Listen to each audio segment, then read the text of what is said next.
talking about the picture of the polar bear. Now, you're going to help me start to write the story. We won't write the whole story. This is just showing you what you're going to do when you work with your partners. Everybody will have a piece of paper. So everybody in your group will be writing. So you have to make sure that you talk about what you want to say in your story, because you should be writing the same thing. Okay? Notice I'm using a pen. When you write your story, I prefer that you use a pencil, because it's okay if you make mistakes. This is the very first draft. And remember, we do a beginning draft, then we make it better, we write it again, then we make it even better, and then the last time we actually type it out. So your draft this time does not have to be perfect. You might have words misspelled. You might make a mistake with the past tense. You might forget a contraction, but you're going to do your best, and then we're going to fix your mistakes later. So who would like to, this time we're going to raise our hands, okay? Don't be sad if I don't call on you, but if you raise your hand, you have to be ready to say something about the polar bear to move the story along, all right? Are we ready? So what brave person would like to start the story? Maybe we could start by saying, once upon a time. A lot of stories start that way, right? Okay, who's ready? Who's going to start the story? We need somebody to raise their hand, or I'm going to call on you.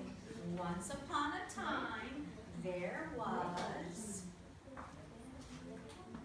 Angel.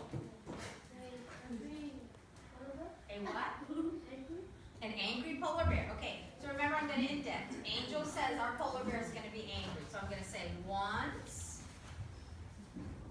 upon a time. And you said, what comes after that? So Angel said, once upon a time, they're angry polar bears. Is that okay? Does that make perfect sense? Okay, can you say it perfectly? Very good. There, and notice I'm going to skip a line, because then I can go back and make corrections. So once upon a time, there was, yes? Very good.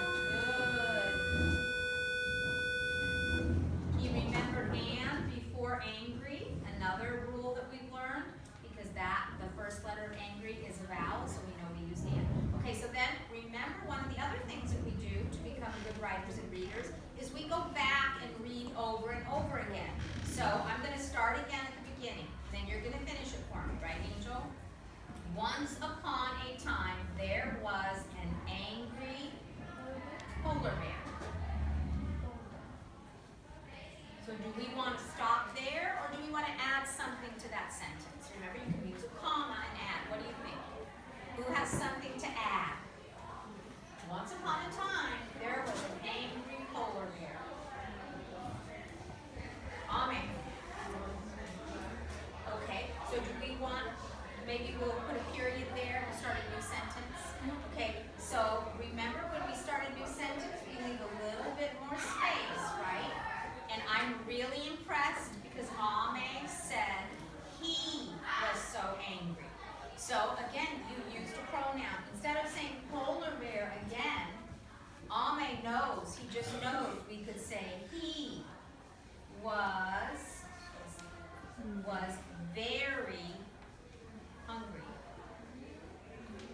Okay, so now I'm going to stop, and like we always do, over and over and over and over again, we're going to go back and read it and make sure it makes sense. This time, I'm going to read it at a volume 2. I want you to read it with me at a volume 2. So eyes up here. Ready, go. Once upon a time, there was an angry polar bear. He was very hungry. Okay, who's ready to add something? What's going to happen next with this angry polar bear? Very hungry. Eduardo, you ready? Tell me, what is he going to do? He tried to eat a fish. Okay, I'm so impressed with what Eduardo just said. He used the pronoun he. He used the word try, but he made it in past tense. Try. Okay, so now comes the hard part. Can you help me, Eduardo, spell the word try when I get there? Okay, so he, we leave a little more space. Try. Can you spell it for me?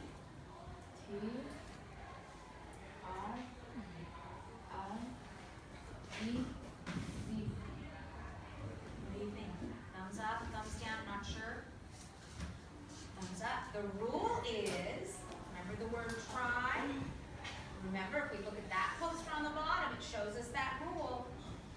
We drop the Y and we add IED. So the posters are up here to help you. And the rule is right here. Try, try. Because remember, past tense. The polar bear already, at some time in the past, tried to, is it catch a fish or eat a fish? Okay, he tried to eat a fish. Then I'm going to say, but, and I need somebody to finish the sentence.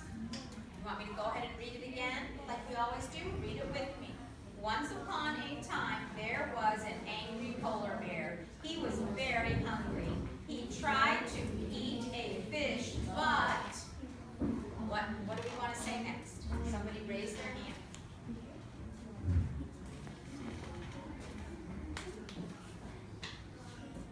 Dinosaur. But he can't what? Can't see? See? Underwater? That's fine. I'm just trying to clarify. You need to see. Okay, so a dinosaur wants to say that he could not see. So he was very hungry. He tried to eat a fish, but he, now let's think about past tense. What do we want to use there? Do we say he cannot see, or should we say he could not see? Okay, you're right. Could not is better. Do we want to say he could not see, or do we want to make a contraction and say he couldn't see? It's up to you. I think either way is correct. You want it to be a little bit more formal or a little bit more informal. Let's try both. Are you with me? Everybody paying attention? He tried to eat a fish, but he couldn't see. He tried to eat a fish, but he could not see. What do you think is better, the first or the second? Second. Okay, we'll use he could not. He tried to eat a fish, but he could not see. Now, I think we should add something to that sentence. He could not see, where is he? Okay, and so when you're in the water and you're not above the line of water, what do we call that? You are, Rolando? Yes, so we can say he tried to eat a fish, but he could not see underwater. Okay, I think that we're going to stop there and just let's look at what we've created in just about 5 minutes. We've written 1, 2, 3 sentences. We have decided that this polar bear is going to be angry. I think we've decided that it's a boy because we use the pronoun he. So let's count just to be curious. Let's see how many words we've written. 1, 2, 3, 4, 5, 6, 7, 8, 9, 10, 11, 12, 13, 14, 15, 16, 17, 18, 19, 20, 21, 22, 23, 24, 25, 26. 26 words in just about 3 minutes, and we all worked together. So this is what you're going to do when you get in your triad. Now, I wrote 26 words. Your goal is to write a story that has at least 100 words. Do you think that's going to be hard? No, it's not going to be hard. Remember when we wrote our summary about President Obama? That summary was 90 words, and we did it just like that. So it's not going to be hard.